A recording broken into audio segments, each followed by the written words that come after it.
Several years ago, my wife tried to rope me into a 5K.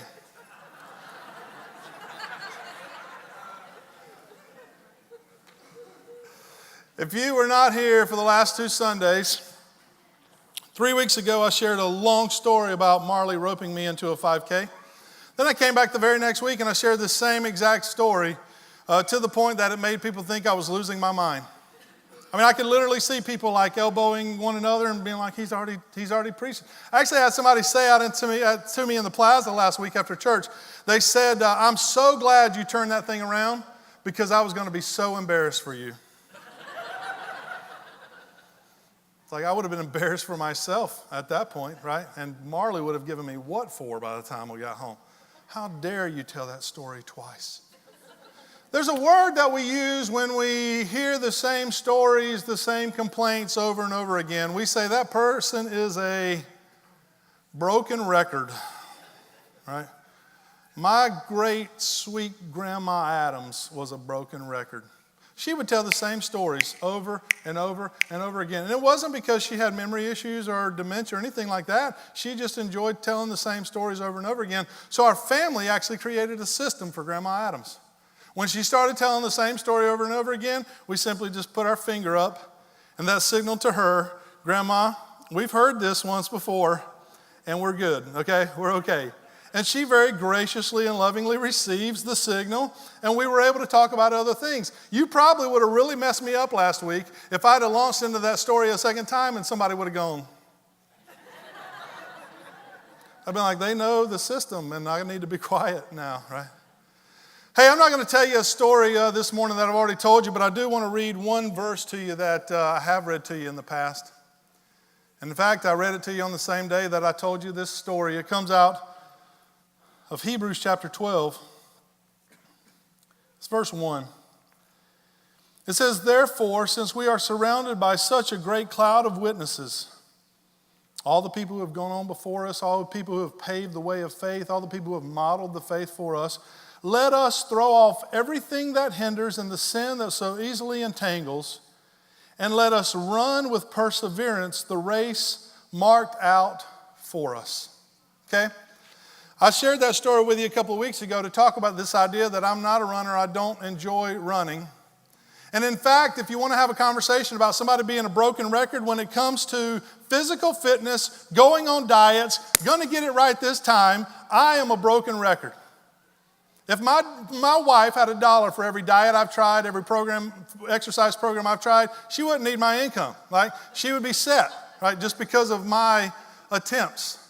And so I realized that as we talk about things like physical fitness, health, exercise, weightlifting, eating healthy, all this kind of stuff, when you get me, you don't get a professional who's speaking to you about these things, but what you do get is you get somebody who's on the journey. Okay? This summer, we're going to talk about some things related to our own health and fitness in an effort to image and talk about our church. This summer, we're going to go into a series called Building the Body. And by body, we don't mean our physical bodies, even though our physical bodies are going to be a part of this journey. What we are talking about is the body of the church. You see, one of the things that I hate about myself is the fact that when it comes to things like health and fitness and exercise, I am a broken record. It's very difficult for me to set out on a task and to stay with it. With my personality, one of the worst things that could happen for me is to establish routine because I will inevitably break it. But there are characteristics, there are things that have to be taking place, some level of activity that has to be going on within the physical body in order to see physical results, and the same is true for the life of the church. You see, there's a difference between what it means to be a healthy church and what it means to be a fit church. To be a fit church implies some level of activity. It implies some level of lives being changed, impact being made, faithfulness being lived out. And one of the scary things for me as a pastor is something that I had a board member say to me one time. We were in a board retreat about 2 years ago, and I was asking the question, if Centerpoint died today, what would people say at her funeral? And one of the board members said this.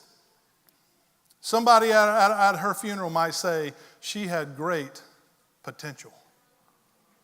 See, I don't want to pastor a church that simply has great potential. I want to pastor a church, and I want my family to live out, and I want to live out with the body of Christ, not simply potential, but to be able to live into whatever it is God has for us to impact the lives and the world and the community around us. And that requires not only a level of health within the church, it requires a level of fitness within the church. And so starting next Sunday, we're going to launch into 12 characteristics of what it means to be a fit church. Some of these are alive and well already at Centerpoint, and we give thanks to God for these. Some of these are going to be characteristics for which we need to give some time and energy and attention to. But as we prepare today to go into this series next Sunday, I want to remind us of this one thing, that this summer you'll be hit with some opportunities to join some health and fitness initiatives, by way of a Matt Olson Wednesday night class, by way of a Couch to 5K that Pastor Alyssa will be leading a team through, by way of Saturday morning 7 a.m. soccer, by way of just getting together and doing some things that provide a level of activity and fitness and exercise for you and your family. But one thing that I'm continually reminded of as I think about going into this summer, going into this series, is simply this, that Centerpoint as a church, Centerpoint as a body, won't rise above who we are as individuals. And so in the same way that I think about my prayer life and I draw a circle around me for a prayer life and I say, God, do something within this circle, I think about the realities of what it means to be a fit Christian who's ready to go and do on behalf of God. In that same way, I have to draw a circle and I say, God, do something through me and through my life that will have a larger impact on the community in which I belong. This is the community to which I belong. You are those people, my brothers and my sisters.